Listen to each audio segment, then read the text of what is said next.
माता पिता की सेवा। धर्म का पहला चरण। एक युवक विवाह के बाद अपने जीवन में नया अध्याय शुरू कर रहा था।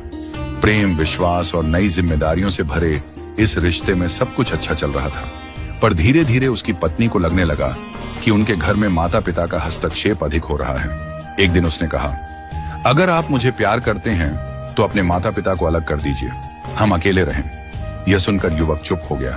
उसकी आंखों में भावनाएं थीं, पत्नी के लिए भी और माता पिता के लिए भी। उसने कुछ देर मौन रहकर कहा, सुनो, यदि तुम मेरे माता पिता को छोड़ने की शर्त रखती हो तो यह केवल मेरे और तुम्हारे बीच की बात नहीं रह जाएगी, यह मेरी आत्मा और धर्म के बीच का टकराव बन जाएगा। माता पिता कोई बोझ नहीं है, वे भगवान का स्वरूप हैं। उनके त्याग, उनकी तपस्या से ही हम जीवन में कुछ बन पाते हैं। उनके साथ प्रेम से रहना हमारा कर्तव्य है और उनकी सेवा करना हमारा सौभाग्य। फिर वह धीरे धीरे समझाने लगा, यदि किसी को अपने माता पिता का त्याग करना आता है तो वो एक दिन तुम्हारा भी त्याग कर देगा। यह केवल भावनात्मक नहीं, यह एक आध्यात्मिक सत्य है। भगवान श्री कृष्ण ने गीता में कहा है, अवश्यम भाव्यम कर्तव्यम कर्म शुभाशुभम। जो भी कर्म हम करते हैं, अच्छा या बुरा, उसका फल हमें ही भोगना पड़ता है।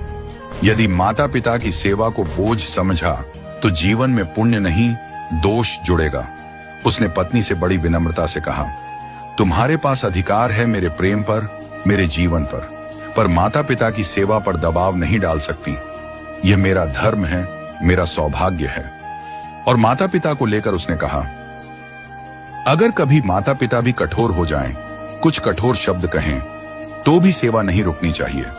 वृद्धावस्था में शरीर के साथ साथ मानसिक स्थिति भी असंतुलित हो जाती है। यदि वे गलत बोलें, निंदा करें, तब भी हमें शांत रहकर उनकी सेवा करनी चाहिए, क्योंकि उस अवस्था में वे हमारे स्नेह के भूखे होते हैं और सेवा के पात्र।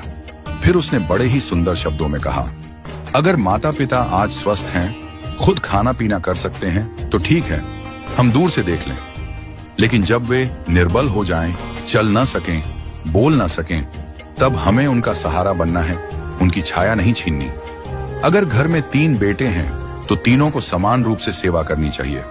अगर कोई न करे तो कम से कम एक को तो खड़ा होना ही होगा। क्या माता पिता को 2 रोटी खिलाने से धन खत्म हो जाता है? नहीं, दाता तो भगवान है। जब हम सेवा करते हैं तब वे और अधिक देते हैं।